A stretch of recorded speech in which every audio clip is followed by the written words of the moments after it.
नमस्कार बच्चों। तो बच्चों आज मैं आपके लिए मैथ्स के टॉपिक की वीडियो लेके आई हूँ जिसका नाम है असेंडिंग ऑर्डर। ठीक है, असेंडिंग ऑर्डर को हम इंक्रीजिंग ऑर्डर भी कहते हैं, बढ़ते क्रम में लिखो भी बढ़ते क्रम भी कहते हैं। बढ़ते क्रम जैसा कि अब बोलने से स्पष्ट है कि हमने चीज को बढ़ाना है, इंक्रीज करना है। ठीक है, जैसे मान लीजिए हम अपने कपड़े पहनते हैं सर्दियों में। ठीक है, सबसे पहले हम कब बनियान डालते हैं, वो छोटी होती है, कमीज उससे बड़ी होती है। फिर हम स्वेटर डालते हैं जो कमीज से भी बड़ा होता है। फिर हम ऊपर जैकेट डालते हैं जो जैकेट सभी कपड़ों से बड़ी होती है। ठीक है, इस तरह हम कपड़ों को बढ़ा रहे हैं। किसी भी चीज को जब हमने बढ़ाना होता है उसको हम इंक्रीज करना बोलते हैं और इंग्लिश में उसी को हम असेंडिंग ऑर्डर बोलते हैं।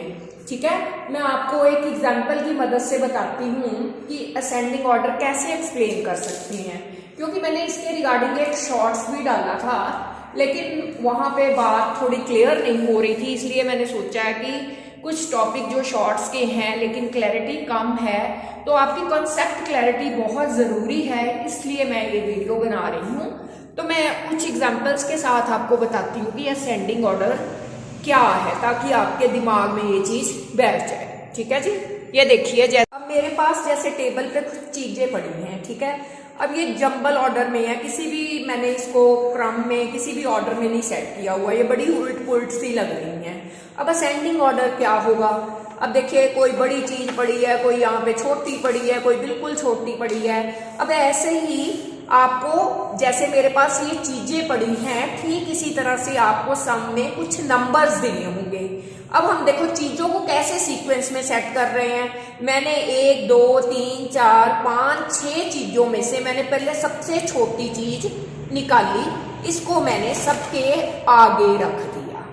ठीक है, जो सबसे छोटी थी, जैसे मैंने बताया सबसे छोटा कपड़ा हम नीचे डालते हैं। ठीक है, ये मैंने उसको रख दिया। अब बाकी बची मेरे पास ये 5 चीजें। अब मैंने 5 चीजों में से देखा कि इनमें से सबसे छोटी कौन सी है। अब ये 5 चीजें थी, इनमें से मुझको सबसे छोटी ये पेंसिल लगी, मैंने अब इसको आगे रख दिया, इससे बड़ी हो गई ना ये। ठीक है, अब ये मेरे पास 4 चीजें बची। अब मैंने इन चारों में से देखा कौन सी छोटी है, मैंने ये देखी, ये छोटी लग रही थी, मैंने इसको यहाँ पे रख दिया, ये सबसे छोटी हो गई, उससे बड़ी हो गई, उससे बड़ी हो गई। अब मेरे पास ये 3 चीजें बची, तो मैंने देखा मुझे सबसे छोटा इन तीनों में से ये पेन होगा। अब मैंने इस पेन को रख दिया, अब ये छोटा हो गया, उससे बड़ा, उससे बड़ा, उससे बड़ा। अब मेरे पास ये 2 पेंसिल बॉक्स पड़े थे, अब मैंने देखा इनमें से छोटा कौन सा पेंसिल बॉक्स है, तो ये छोटा लगा और ये वाला बड़ा लगा।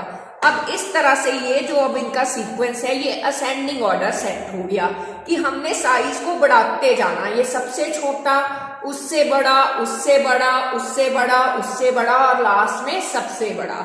जैसे मैंने बताया बनियान आ गई, आपकी कमीज आ गई, स्वेटर आ गया, ठीक है, ब्लेजर आ गया, जैकेट आ गई, ऊपर जो भी कोट आ गया, मतलब बढ़ना है हमने। ठीक इसी तरह से हमारे पास पेपर में ये चीजें नहीं होंगी, लेकिन दिमाग में यही कॉन्सेप्ट रखना है कि जितनी संख्याएं दी हुई हैं, इसके अलावा भी मेरे पास चीजें हैं। ठीक है, मैं आपको अब काउंटिंग की मदद से बताती हूँ कि इसको कैसे कर सकते हैं, कि आपने नंबर्स को अब दिमाग में रखना है। तो देखते हैं नंबर्स के साथ हम कैसे इसको करते हैं।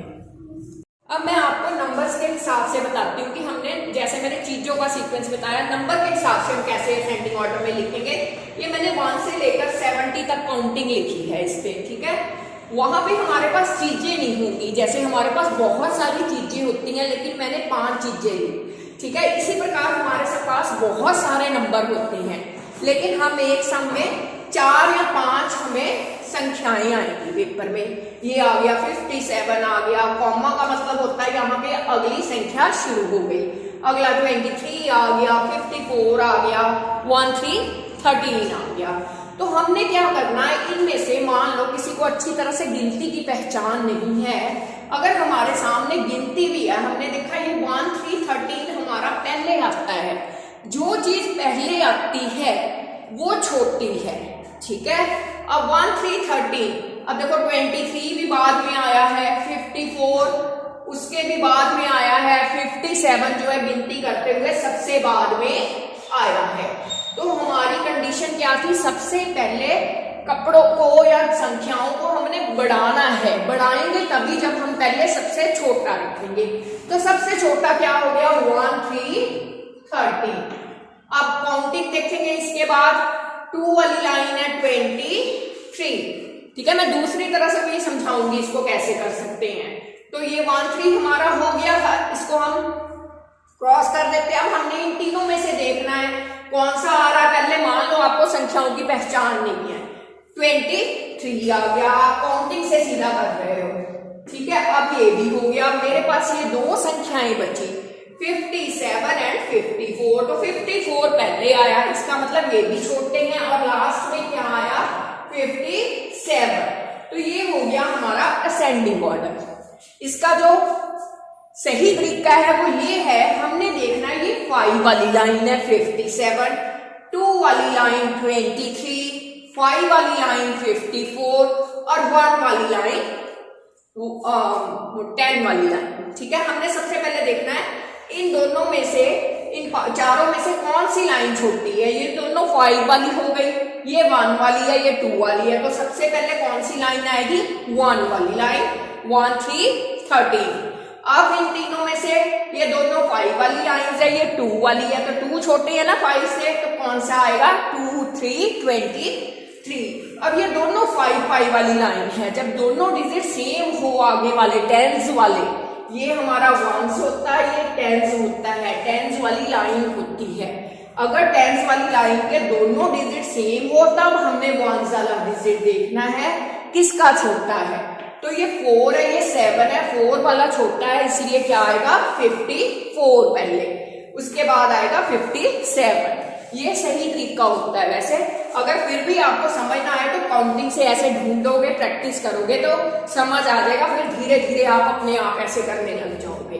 अब 20 है, 44 है, 36 है, 5 है, ये देखने में दिख रहा है ये दो डिजिट है, 10s 1s, ये ओनली सिंगल डिजिट है, ये सिर्फ 1s है।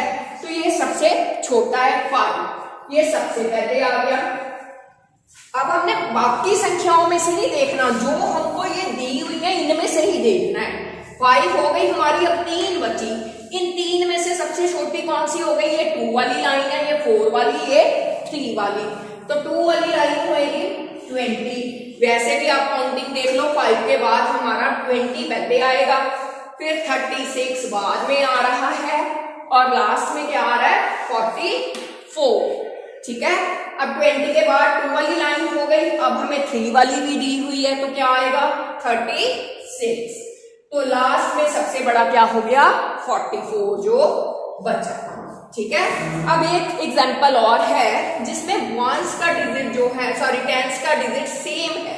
तो मैंने अभी बताया है अगर आगे वाला डिजिट सेम हो, 3 वाली लाइन ही है, तब हमने कौन सा डिजिट देखना है 1s वाला, जिसका डिजिट सबसे छोटा वो संख्या असेंडिंग ऑर्डर में, बढ़ते क्रम में, इंक्रीजिंग ऑर्डर में सबसे पहले। तो ये 2 है, ये 9 है, ये 3 है, ये 1 है, तो 1 पहले आता ना, 31 पहले हो गया। नेक्स्ट हो गया हमारा 32, क्योंकि ये 39 और 33 था, ठीक है। 31 32 आगे आ गया 33, और लास्ट में हमारे पास बचा 39, वो बाद में आता है काउंटिंग करते। तो ये क्या हो गया 39, ठीक है बेटा। आप इसको चाहे 1s 10s को समझ के करोगे तो बहुत अच्छी बात है, आपको पता होना चाहिए कौन सी लाइन बड़ी है कौन सी छोटी। अगर नहीं पता तो काउंटिंग में भी आप ढूंढ के देख सकते हो कि पहले जो डिजिट आ रहा है दी हुई संख्याओं में से ही सिर्फ जो डिजिट पहले आ रहा है वो छोटा है, फिर बाकी के 3 बचे डिजिट में से ढूंढना है, फिर जो अगला आ गया वो उन तीनों में से छोटा है, फिर 2 बचे हैं, फिर उन दोनों में से काउंटिंग करते हुए जो पहले आ गया वो दोनों में से छोटा है, और लास्ट में जो बचा है वो चारों में से बड़ा है, ठीक है। प्रैक्टिस करना, practice makes a man perfect, ठीक है। तो do your best. I hope कि आपको ये वीडियो पसंद आई हो तो प्लीज मेरा चैनल सब्सक्राइब करना, शेयर करना, कमेंट करना। धन्यवाद।